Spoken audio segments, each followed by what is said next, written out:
नमस्कार, मी गौरी सूर्यवंशी. एस मराठीमध्ये आपलं स्वागत. वळूया आजच्या बातमीकडे. दिंडोरी तालुक्यातील तळेगाव दिंडोरी येथे दिनांक 15 ऑगस्ट 2025 रोजी स्वातंत्र्य दिनाचे औचित्य साधत नवीन बस थांब्याचे उद्घाटन मोठ्या उत्साहात पार पडले.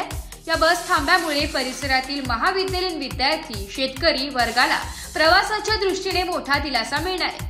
या उद्घाटनाप्रसंगी प्रमुख उपस्थिती उपसरपंच प्रवीण भाऊ कथार, पोलीस पाटील रोशनदादा परदेशी, मराठी पत्रकार संघाचे संस्थापक अध्यक्ष संतोष कथार सर, तंटामुक्ती समिती अध्यक्ष कांतीलाल नाना गुगे, दिगंबर ढाकणे, मुंबई रेल्वे पोलीस सूरज ढाकणे यांच्या शुभ हस्ते फलकाचे पूजन करून व श्रीफळ फोडण्यात आले.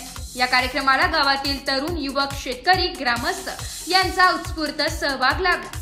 यामध्ये सोसायटीचे माजी चेअरमॅन गोविंद ढाकणे, माजी उपसरपंच बाळासाहेब चकोर, माजी ग्रामपंचायत सदस्य राजेंद्र ढाकणे, सोसायटीचे संचालक सुनील ढाकणे, सुरेश घुगे, रवींद्र ढाकणे, दिगंबर ढाकणे, अजिंक्य ढाकणे, गोकुळ चौधरी, प्रशांत ढाकणे, अमोल ढाकणे, संजय ढाकणे, हेमंत कांगणे, धनंजय ढाकणे, संदीप ढाकणे, गणेश ढाकणे, गौरव ढाकणे, शुभम ढाकणे, बाळू निंबाळकर यांचा समावेश होता.